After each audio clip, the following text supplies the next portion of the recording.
বিসমিল্লাহির রহমানির রহিম। পরম করুণাময় ও অসীম দয়ালু আল্লাহর নামে শুরু। يا أيها النبي إذا طلقتم النساء فطلقوهن لعدتهن وأحصوا العدة واتقوا الله ربكم لا تخرجوهن من بيوتهن ولا يخرجن إلا أن يأتين بفاحشة مبينة وتلك حدود الله ومن يتعد حدود الله فقد ظلم نفسه لا تدري لعل الله يحدث بعد ذلك أمرا। হে নবী, তোমরা যখন স্ত্রীদেরকে তালাক দিতে চাও তখন তাদেরকে তালাক দিও ইদ্যতের প্রতি লক্ষ্য রেখে এবং ইদ্যত গণনা করো। তোমরা তোমাদের পালনকর্তা আল্লাহকে ভয় করো। তাদেরকে তাদের গৃহ থেকে বহিষ্কার করো না এবং তারাও যেন বের না হয় যদি না তারা কোনো সুস্পষ্ট নির্লজ্জ কাজে লিপ্ত হয়। এগুলো আল্লাহর নির্ধারিত সীমা। যে ব্যক্তি আল্লাহর সীমা লঙ্ঘন করে সে নিজেরই অনিষ্ট করে। সে জানে না হয়তো আল্লাহ এই তালাকের পর কোন নতুন উপায় করে দেবেন। فإذا بلغن أجلهن فأمسكوهن بمعروف أو فارقوهن بمعروف وأشهدوا ذوي عدل منكم وأقيموا الشهادة لله ذلكم يوعظ به من كان يؤمن بالله واليوم الآخر ومن يتق الله يجعل له مخرجا। অতঃপর তারা যখন তাদের ইদ্যতকালে পৌঁছে তখন তাদেরকে যথোপযুক্ত পন্থায় রেখে দেবে অথবা যথোপযুক্ত পন্থায় ছেড়ে দেবে এবং তোমাদের মধ্য থেকে দুজন নির্ভরযোগ্য লোককে সাক্ষী রাখবে। তোমরা আল্লাহর উদ্দেশ্যে সাক্ষ্য দেবে। এতদ্বারা যে ব্যক্তি আল্লাহ ও পরকালে বিশ্বাস করে তাকে উপদেশ দেওয়া হচ্ছে, আর যে আল্লাহকে ভয় করে আল্লাহ তার জন্য নিষ্কৃতির পথ করে দেবেন। ويرزقه من حيث لا يحتسب ومن يتوكل على الله فهو حسبه إن الله بالغ أمره قد جعل الله لكل شيء قدرا।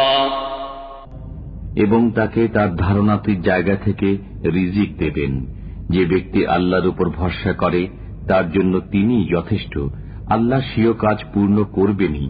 আল্লাহ সবকিছুর জন্য একটি পরিমাণ নিস্থির করে রেখেছেন।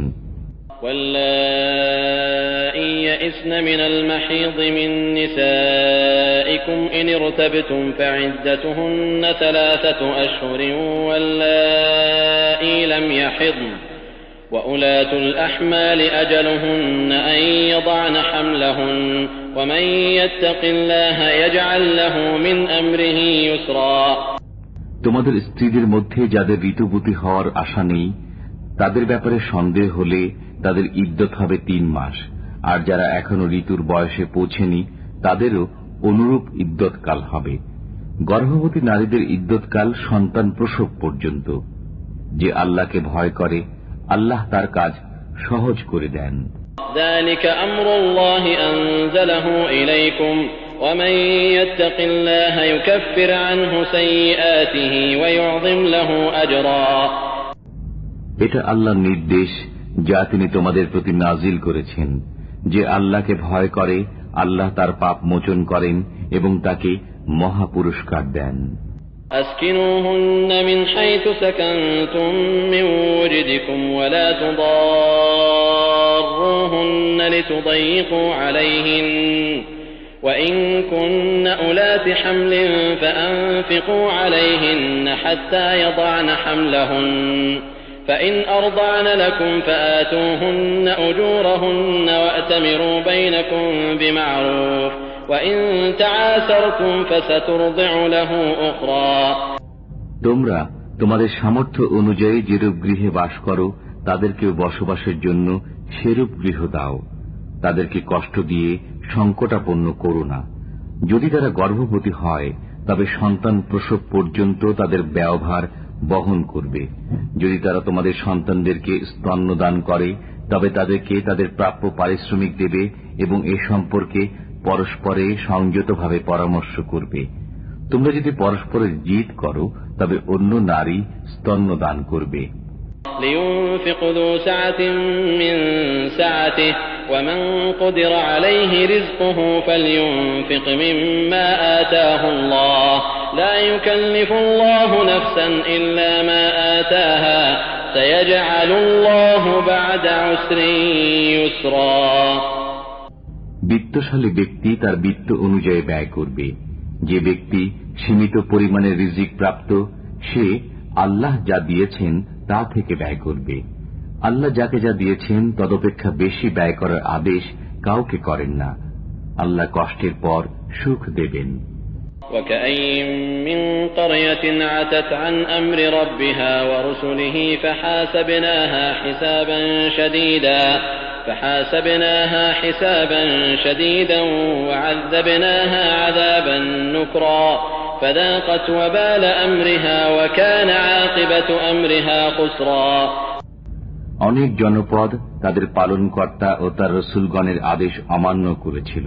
অতঃপর আমি তাদেরকে কঠোর হিসাবে পাকড়াও করেছিলাম এবং তাদেরকে ভীষণ শাস্তি দিয়েছিলাম। অতঃপর তারা তাদের কর্মের শাস্তি আস্বাদন করল এবং তাদের কর্মের পরিণাম ক্ষতিই ছিল। أعد الله لهم عذابا شديدا فاتقوا الله يا أولي الألباب الذين آمنوا قد أنزل الله إليكم ذكرا আল্লাহ তাদের জন্য যন্ত্রণাদায়ক শাস্তি প্রস্তুত রেখেছেন। অতএব হে বুদ্ধিমান লোকগণ, যারা ঈমান এনেছ, তোমরা আল্লাহকে ভয় করো। আল্লাহ তোমাদের প্রতি উপদেশ নাজিল করেছেন। رسولا يتلو عليكم آيات الله مبينات ليخرج الذين آمنوا وعملوا الصالحات من الظلمات إلى النور ومن يؤمن بالله ويعمل صالحا يدخله جنات تجري من تحتها الأنهار خالدين فيها أبدا قد أحسن الله له رزقا একজন রসুল, যিনি তোমাদের কাছে আল্লাহর সুস্পষ্ট আয়াতসমূহ পাঠ করেন, যাতে বিশ্বাসী ও সৎকর্মপরায়ণদেরকে অন্ধকার থেকে আলোকে আনয়ন করেন। যে আল্লাহর প্রতি বিশ্বাস স্থাপন করে ও সৎকর্ম সম্পাদন করে, তিনি তাকে দাখিল করবেন জান্নাতে, যার তলদেশে নদী প্রবাহিত। সেখানে তারা চিরকাল থাকবে। আল্লাহ তাকে উত্তম রিজিক দেবেন। الله الذي خلق 7 سماوات ومن الأرض مثلهن يتنزل الأمر بينهن لتعلموا أن الله على كل شيء قدير وأن الله قد أحاط بكل شيء علما আল্লাহ সপ্তাকাশ সৃষ্টি করেছেন এবং পৃথিবীও সেই পরিমাণে।